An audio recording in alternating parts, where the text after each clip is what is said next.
All right, welcome. Today we're going to talk about something that affects all of us, but maybe in a way you haven't thought about before: public finance. Specifically, we're going to peek behind the curtain at Islamic fiscal policy. It's a really different way of looking at how governments manage money, build big projects, and handle their debt. So yeah, let's just jump right in. So, have you ever noticed this? It feels like every government on the planet is wrestling with debt. They rack up these massive deficits, and the solution always seems to be, well, borrowing even more money. It's a huge modern puzzle, right? To even start thinking about an alternative, we've got to first break down the system most of us know. Okay, so let's start with what's considered the normal way of doing things. The standard playbook most economies use.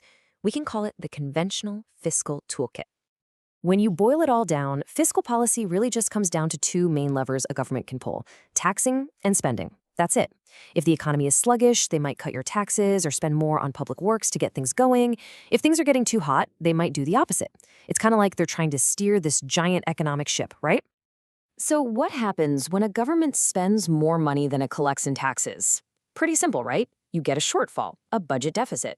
And look, that's not always a disaster. Sometimes it's done on purpose, like to jumpstart the economy during a recession. But that money has to come from somewhere.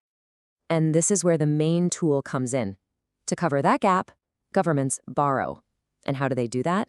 They issue bonds. You can just think of a bond as a fancy IOU. It's a promise that says, lend us this money now, and we promise to pay you back later, plus interest. Simple as that. And right there, that's the big trade-off. The stimulus you get from spending that borrowed money, it can absolutely give the economy a nice little boost in the short term.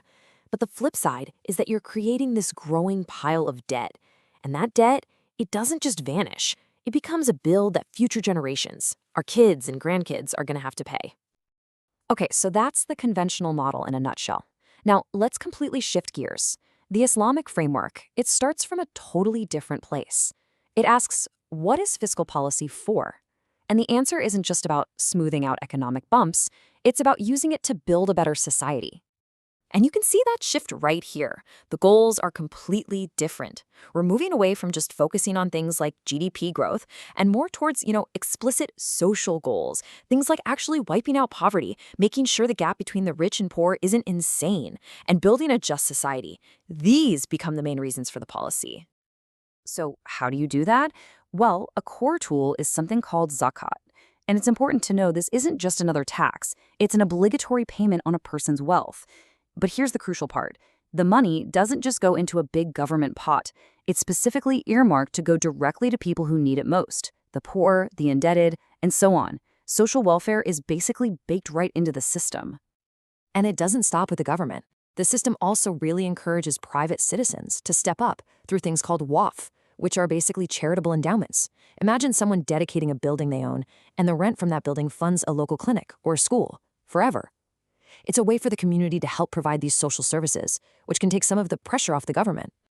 Okay, this brings us to the biggest, most mind-bending difference from the conventional model. If you're not allowed to use interest-based debt, how in the world do you pay for the really big stuff? Like new airports, massive bridges, entire power grids.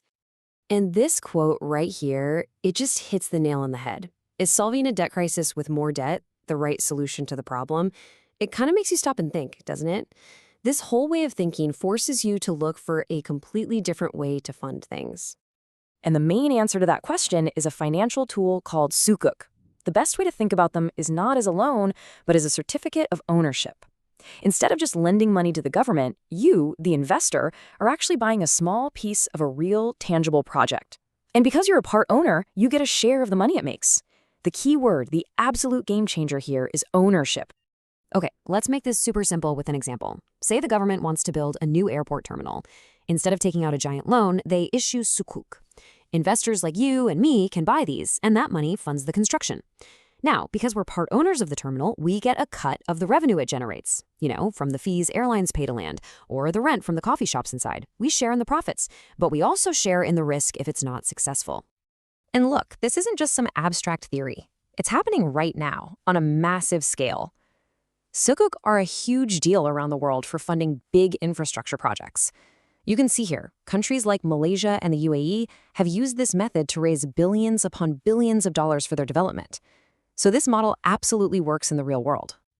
Now, taking that same idea of sharing the outcome, there's another really interesting proposal called national participation papers. Just imagine this. A government security you can buy on the stock market, but instead of paying a fixed interest rate, its return is tied directly to how well the entire country's economy is doing. So if the country thrives, you, as an investor, thrive too. Your fortunes are literally linked.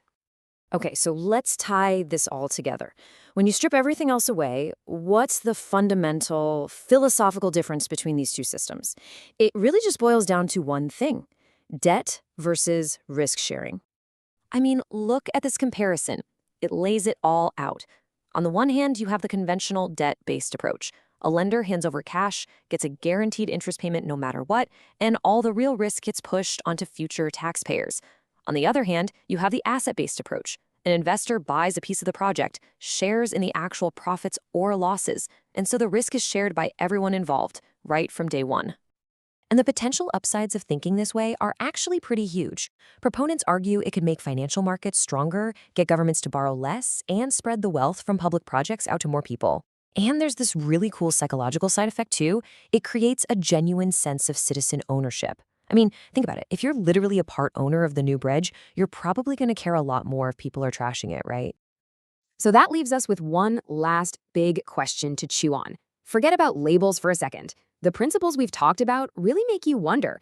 For any country, for any community, should we be putting more focus on ownership when we think about building our future together?